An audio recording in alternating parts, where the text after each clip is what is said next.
Meus queridos, a paz do Senhor. Eu gravei aqui um áudio, não vou mostrar a imagem porque eu não tenho esse direito, né? Mas preste atenção nesse grande teólogo, né? Tantos anos de estudo para falar uma besteira dessa. Preste atenção, vocês vão escutar o áudio até o final, depois eu vou deixar alguns comentários. Ovelha ou bode? Divórcio e novo casamento. O pessoal já está chegando aqui, nós estamos vendo o pessoal do Instagram e o pessoal do Face mandando lembranças, abraços, gente de Caldas Novas e gente de vários outros lugares aqui. É tanta gente que eu não consigo nem responder direito, né? Deixa eu primeiro entrar no assunto e depois eu vou responder algumas perguntas que vocês queiram fazer. A questão do divórcio e novo casamento. A posição bíblica, conforme eu entendo, é que Deus deseja que o casamento ele seja para todos sempre. Às vezes as pessoas dizem assim, pastor, está escrito que aquilo que Deus uniu, o homem não separe, mas o meu casamento não foi Deus que uniu, porque tem muita briga, não me dou com meu marido. Mas não é isso que a passagem está dizendo. Todo casamento, é isso que Jesus quis dizer quando ele falou que aquilo que Deus uniu, o homem não separe. Todo casamento, ele faz parte daquela instituição estabelecida por Deus. Então, todo casamento, ele é de Deus. Estou falando aqui do casamento de um homem e de uma mulher, naturalmente. Infelizmente, hoje em dia, a gente tem que fazer esses reparos, né? Então, todo casamento, ele faz parte daquela instituição divina. Então, ninguém pode dizer assim, o meu casamento não foi Deus que fez e, portanto, eu posso me separar. Não. O casamento é uma instituição que foi colocada por Deus na criação do homem, lá no paraíso, antecede a queda, antecede a questão da religião. E o casamento é para ser para sempre, até que a morte os separe. Há apenas duas situações na Bíblia em que o divórcio é permitido, e mesmo assim, por causa da dureza do nosso coração. O primeiro a primeira situação foi colocada por Jesus, lá no Evangelho de Mateus, quando ele foi questionado pelos fariseus a respeito da questão do divórcio, e Jesus disse que se alguém deixar a sua mulher, a não ser em caso de relações sexuais ilícitas e casar com outra, comete adultério. E quem casar com a repudiada, comete adultério. Com isso, Jesus estabeleceu que, à exceção da relação sexual ilícita, ou seja, o adultério, se o homem largar sua mulher e casar com outra, ele vai entrar no estado de adultério. Então, ele passou, com isso Jesus quis dizer que em tendo acontecido o adultério, então nesse caso o divórcio seria possível. Não é que a gente recomenda o divórcio, nós nunca recomendamos o divórcio. Pastores bíblicos, eles nunca recomendam o divórcio, mesmo em caso de adultério. O que a gente recomenda é que haja arrependimento, mudança e reconciliação. E eu tenho acompanhado casos em que, mesmo tendo havido adultério, o casal conseguiu perdoar-se e restaurar o casamento, e eles continuam casados e o casamento está indo muito bem. Então essa seria a primeira situação. A segunda situação foi descrita por Paulo na primeira carta aos Coríntios, capítulo 7, quando ele estava falando a respeito de uma mulher crente casada com um homem descrente e de um homem crente casado com uma mulher descrente. Ele diz que se a parte descrente quiser permanecer casada com o crente, então o crente não deve abandonar, não deve largar. Ou seja, a religião, o fato de que eu sou crente, meu marido não é, minha esposa não é, isso nunca deveria ser razão para a separação. Nunca deveria ser. Agora, se o descrente, a parte descrente, quiser se apartar, Paulo diz então que se aparte.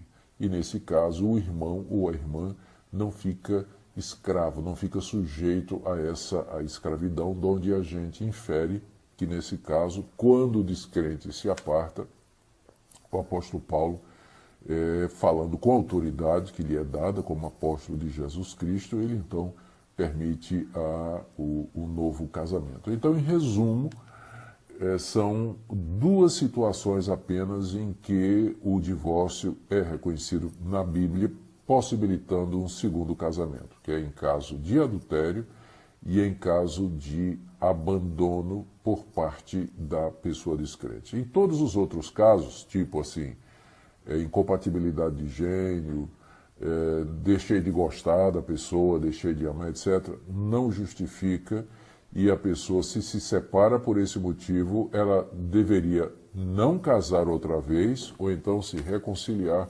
com o marido, porque não há outra possibilidade, ou não há outras possibilidades para um novo casamento, a não ser exatamente a questão do adultério e do abandono. Essa é a posição que nós encontramos na Confissão de Fé de Westminster, que é a Confissão de Fé adotada pela Igreja Presbiteriana do Brasil e que eu acredito traz a interpretação mais correta a respeito do assunto, tá bom? Então, agora vamos ver algumas perguntas.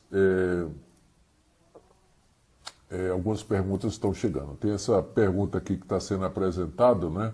Diz que existem muitos casamentos de fachada. É melhor viver assim do que se separar? Não. A melhor coisa é pegar o casamento que é de fachada e transformar num casamento verdadeiro. Procura aconselhamento, procura ajuda a pastores, a pessoas que são especializadas em casos assim, que podem ajudar o casal a superar as dificuldades e fazer com que o casamento seja de fato proveitoso. Há uma pergunta aqui, se o divorciado antes da conversão. A conversão, ela zera o passado, como Jesus disse, se alguém está em Cristo, é uma nova criatura. Então, os erros que foram cometidos antes da conversão, eles são apagados. A conversão zera e o homem tem condição, então, né, o homem e a mulher têm condição, então, de recomeçar se aquele divórcio errado foi feito antes dele conhecer a verdade em Cristo Jesus. Ele pergunta qual o termo usado em Mateus 19, se é porneia. A palavra porneia é uma palavra grega que significa imoralidade sexual.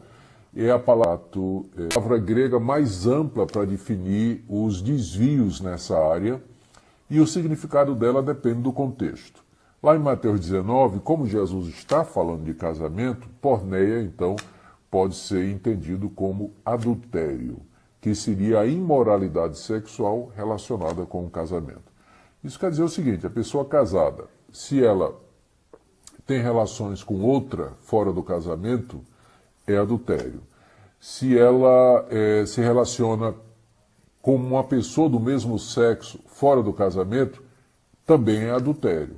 Ou seja, qualquer tipo de imoralidade sexual que uma pessoa casada comete é adultério. Nesse caso, então, a palavra porneia poderia ser traduzida violentada fisicamente, por assim dizer. Ela precisa da queixa, ela precisa registrar isso aí e ficar evidenciado a agressão. E aí, se a pessoa que agrediu, né, se o marido agressor, ele faz parte de uma igreja, ele deveria ser disciplinado nessa igreja e considerado como gentil e publicano, não é? A menos que ele se arrependa profundamente disso. Mas eu creio que, por conta de proteção para a mulher, em caso de agressão física, ela pode pedir e obter o assim. Tem outra pergunta aqui, no caso de agressão. E abandono. Exatamente, né? Eu considero a agressão física como sendo o pior tipo de abandono. E na minha avaliação se encaixa lá em 1 Coríntios 7. Só que quando a mulher é agredida, não é? Ela é divórcio e, nesse caso, casar outra vez, isso aí se caracterizando um pior tipo de abandono, que é o abandono de corpo presente, né? Vamos dizer assim, o cara abandonou, mas fica lá para bater na vítima, né? e está encaixado lá em 1 Coríntios capítulo 7. Estou querendo esclarecer quando há traição, quem que pode casar novamente? Então a pergunta é essa, não sei se vocês ouviram aqui, é que quando há traição, quem é que pode casar novamente? Eu creio que a consumir pornografia, ela está cometendo adultério.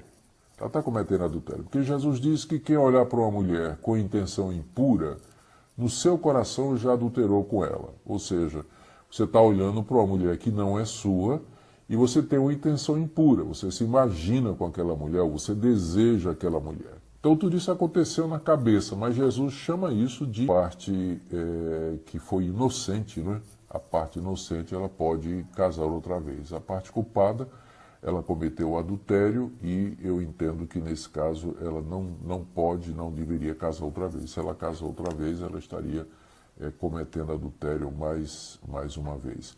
Paz do Senhor aí para o Bruno, para a Julinha e para tantas outras pessoas que estão aqui nos cumprimentando, não é? Estão perguntando se adultério está relacionado só com imoralidade sexual, relação sexual. Sim, estão perguntando aqui se o adultério está só relacionado com a imoralidade sexual. O relacionamento físico, não é isso?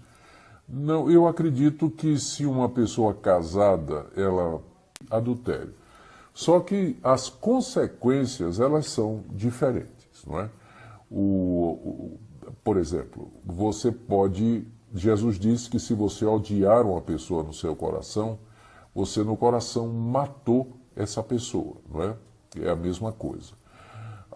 E as duas coisas são pecado diante de Deus. Só que existem consequências entre você que sua mulher, vamos dizer, por incompatibilidade de gênio, que é uma desculpa, não é? Porque dá para consertar, dá para a gente perdoar, aprender, mudar. Essa pessoa se separou por teria a morte de alguém na sua cabeça e você pegar uma arma e matar uma pessoa.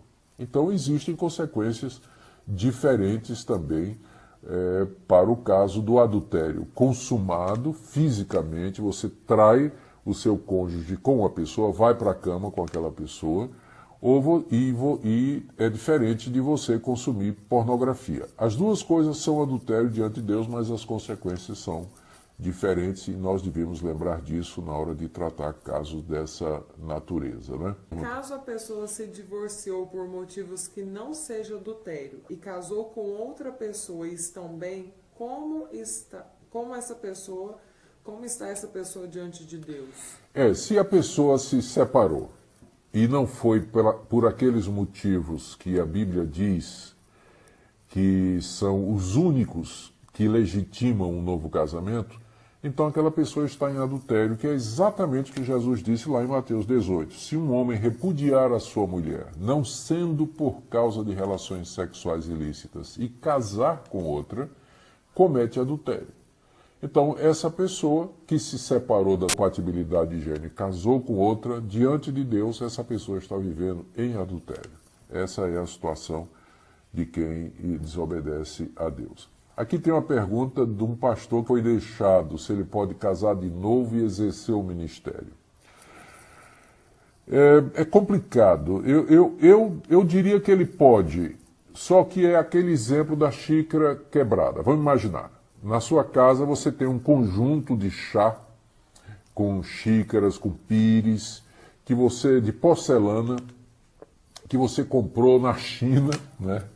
E que é especial e você só usa quando você tem convidados em casa. Um dia aquela xícara caiu, se quebrou. Você pegou aquela xícara, juntou os pedaços, colou, mas agora ela está rachada. Você agora ela ainda funciona, você pode usar para beber chá, mas é claro que você agora não vai mais oferecer aos visitantes, você não vai colocar mais na bandeja e deixar ali exposto na sala, né? Na mesa onde todo mundo está vendo. Ela pode ter outros usos, mas não mais o uso público, vamos dizer assim.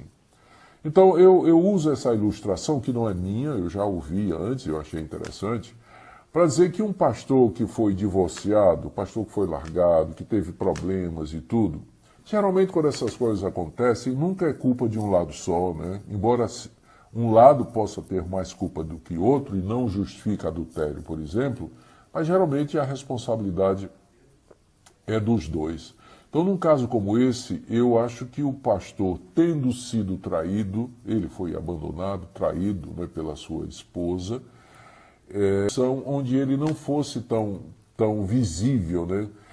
Talvez não exercer a função de pastor presidente, pastor titular, mas como um pastor auxiliar, um pastor mais dedicado à visitação, mais trabalho administrativo, ou qualquer outra função em que ele não fique na vitrine, né? Porque sempre a rachadura vai aparecer, o pessoal sempre vai estar comentando, né? Alguns erros e alguns pecados eles deixam realmente situações. E aí, gostaram da ministração do grande teólogo?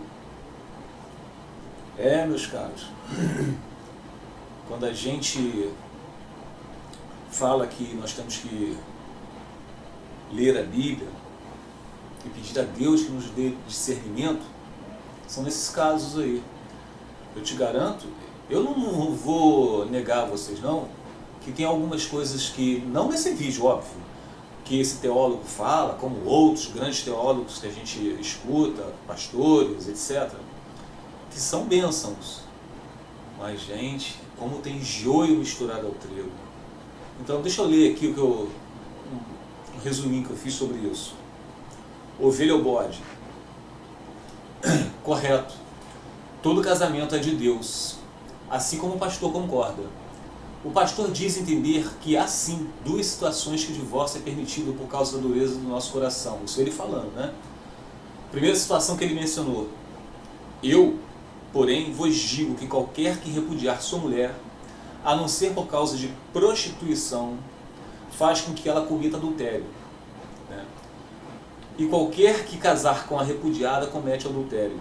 Isso está em Mateus capítulo 5, versículo 32. Bom, o pastor diz que eles nunca recomendam o divórcio. Chega a ser engraçado, né? Até botei kkkk ali, né? Mas isso é óbvio, pois se o próprio Deus odeia o divórcio, e a segunda situação está ali. Se alguma mulher tem marido descrente e ele consente em habitar com ela, não o deixe. Porque o marido descrente é santificado pela mulher, e a mulher descrente é santificada pelo marido. De outra sorte, os vossos filhos seriam imundos, mas agora são santos. Mas se o descrente se apartar, aparte-se, porque neste caso o irmão ou a irmã não está sujeito à servidão, mas Deus chamou-nos para a paz. Porque, de onde sabes, ó mulher, se salvarás o teu marido? Ou, de onde sabes, ó marido, se salvarás tua mulher? Isso ele não falou. Né? Isso está em 1 Coríntios, capítulo 7, versículo 13 ao 16. Notaram que esses versículos falam que não tem problema se quiser se separar, mas não diz que podemos nos casar outra vez. E mais, como você pode ter certeza que intercedendo pelo seu cônjuge, que ele não será liberto? Assim como diz o versículo. E mais, o dito teólogo aí diz que o apóstolo Paulo permite um novo casamento. Onde está escrito isso? Onde? Eu não vi.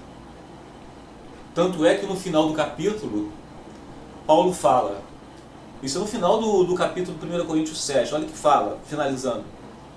A mulher casada está ligada pela lei todo o tempo em que o seu marido vive. Mas se falecer o seu marido, fica livre para casar com quem quiser, contanto que seja no Senhor. 1 Coríntios capítulo 7, versículo 39. Você está vendo? Como é tão simples entender, as pessoas fazem uma confusão. Percebo que nesses versículos temos que continuar para entendermos todo o contexto, foi o que eu acabei de falar. Né? Continuando o capítulo 7 de 1 Coríntios. E assim, cada um ande como Deus lhe repartiu.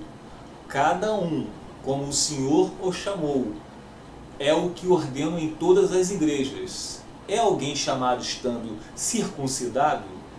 Fique circuncidado. É alguém chamado estando incircuncidado? Não se circuncide.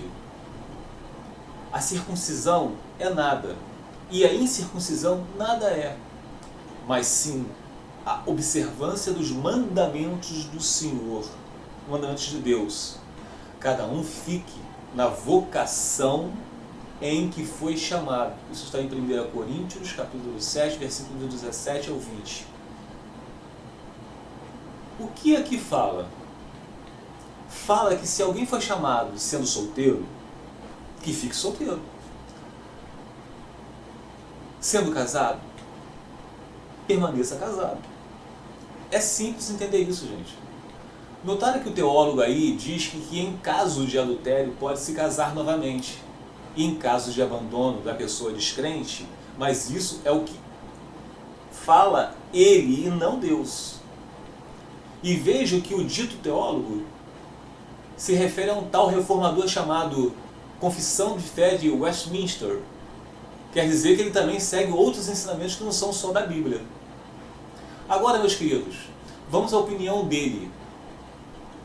Fizeram perguntas a ele sobre o divorciado, né, antes da conversão.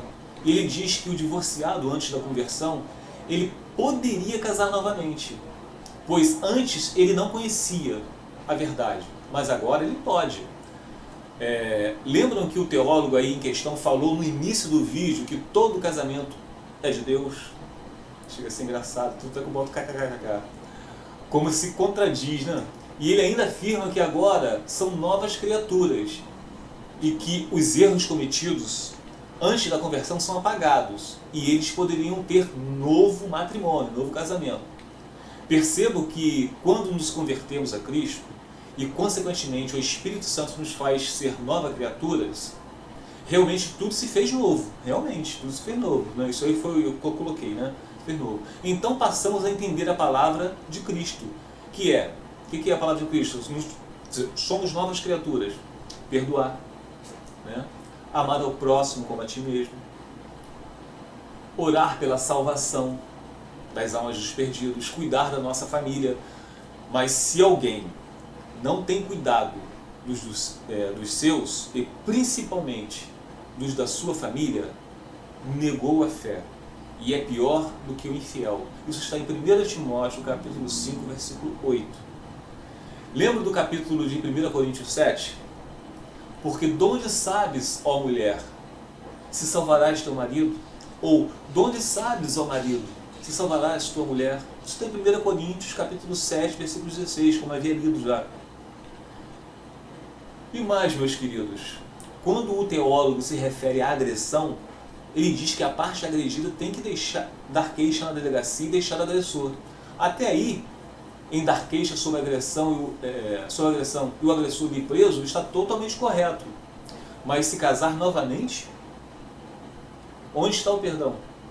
Onde está a intercessão pelo cônjuge para que Jesus o salve e transforme em uma nova criatura?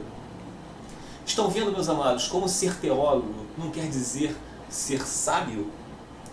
Por isso Jesus falou. Por isso lhes falo por parábolas. Porque eles vendo, não veem. E ouvindo, não ouvem, nem compreendem. Isso está em Mateus capítulo 13, versículo 13.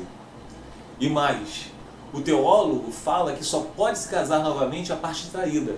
E que a parte que traiu, não. Observação. A parte que traiu, se acontecer o arrependimento e quiser lutar pela restauração do seu casamento, não vai poder. Pois o seu cônjuge já contraiu outro matrimônio. E aí? Estão vendo, meus amados, a confusão que dá quando esses homens querem mudar o que Deus instituiu? A confusão que dá. Perceba que o teólogo aí, em questão, ainda qualifica pecado. Pois ele mesmo afirma que adulterar carnalmente é um tipo de pecado, mas consumir pornografia, que é um outro tipo de adultério, já não. E ainda comparou quando matamos alguém aos sentimentos de matar. Meu Deus, quantas heresias. E mais, perceba que o teólogo, ao responder sobre o adultério de um pastor, preste atenção, se por acaso ele poderia se casar novamente, e o teólogo em questão deu uma volta, comparando a uma xícara de chá quebrada e remendada, que não poderia mais ser colocada em exposição aos convidados. Chega a ser engraçado, gente. E mais, ele fala que o pastor que se casou novamente não devia exercer uma posição que não fosse tão visível, né? Que na verdade ele deveria se esconder, essa é a grande verdade, né? Camuflar, jogar a sujeira para debaixo do tapete. Bom, isso foi o que ele nos fez entender. Vocês assistiram, vocês escutaram o áudio, né? E para finalizar, o teólogo fala que no caso da pessoa que traiu, se arrepender e quiser voltar ao traído, o traído, se quiser perdoar, estaria muito bem, até aí estaria correto, muito bem. Mas pela dureza do coração, ele pode não perdoar, pois a traição nos causa endurecimento do coração, e nesse caso fica difícil confiar. Quer dizer, ele demonstra aí, esse teólogo, que ele entende a dureza do coração da pessoa, né? Pois quem mexe nos corações é Deus. Ai, gente, eu acho que eu não preciso falar mais nada, né? É óbvio que muitos religiosos, feito esse teólogo, tentam deturpar a palavra de Deus. E nem falo, sinceramente, eu nem falo que faz de maldade, não.